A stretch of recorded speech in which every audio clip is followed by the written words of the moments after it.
নমস্কার, আমি দেবাশিস পাইন, পশ্চিমবঙ্গ রাজ্য বিজেপির রাজ্য কমিটির সদস্য এবং প্রাক্তন উত্তর কলকাতা জেলা বিজেপির সাধারণ সম্পাদক। হঠাৎ করে একটা বাতাবরণ তৈরি হয়েছে, যে বাতাবরণের সঙ্গে বিজেপির কোনো সম্পর্ক নেই। বাংলার মানুষ 15 বছরের তৃণমূলী সন্ত্রাসের বিরুদ্ধে দুহাত ভরে ভারতীয় জনতা পার্টিকে আশীর্বাদ করেছে। হঠাৎ কালকে রাত্রির থেকে কিছু নব্য বিজেপির এখানে উদয় হয়েছে, যারা আমাদের বিজেপির মিছিল করতে দেখলে বিজেপির মানুষদের দেখে জয় বাংলা বলে আমাদের স্লোগান দিত, আমাদের পেছনে লাগতো, কটূক্তি করত। তারা হঠাৎ করে কাল রাত্রির থেকে গেরুয়া আবির মেখে পাড়ায় পাড়ায় তারা হঠাৎ নব্য বিজেপি হয়ে গেছে। মানুষ আমাদের কিন্তু সুশাসনের জন্য আমাদের পক্ষে দুহাত ভরে তাদের আশীর্বাদ দিয়েছে।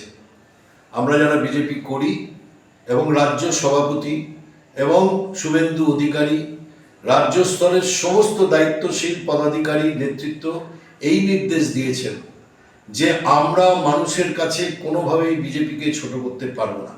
মানুষ যখন আমাদের বিশ্বাস করছে, তখন তাদের এই বিশ্বাসের মর্যাদা আমাদের ফিরিয়ে দিতে হবে।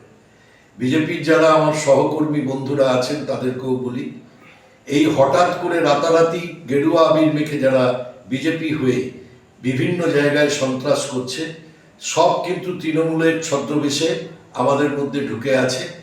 এরা কিন্তু চেষ্টা করছে আমাদের মধ্যে ঢুকে, যেভাবে এরা সিপিএমকে শেষ করেছিল সিপিএমের মধ্যে ঢুকে, এরা তৃণমূলের মধ্যে ঢুকে তৃণমূলকে শেষ করেছে, একই কায়দায় এরা কিন্তু বিজেপিকেও মানুষের কাছে খারাপ করতে চাইছে। আপনাদের কাছে তাই বিনীত অনুরোধ, এদের থেকে সতর্ক থাকুন। ভারতীয় জনতা পার্টিতে এইভাবে যোগদান করা যায় না। ভারতীয় জনতা পার্টির কিছু নির্দিষ্ট নিয়ম নীতি আছে যোগদানের, সেই প্রক্রিয়ার মাধ্যমেই যোগদান করা যায়।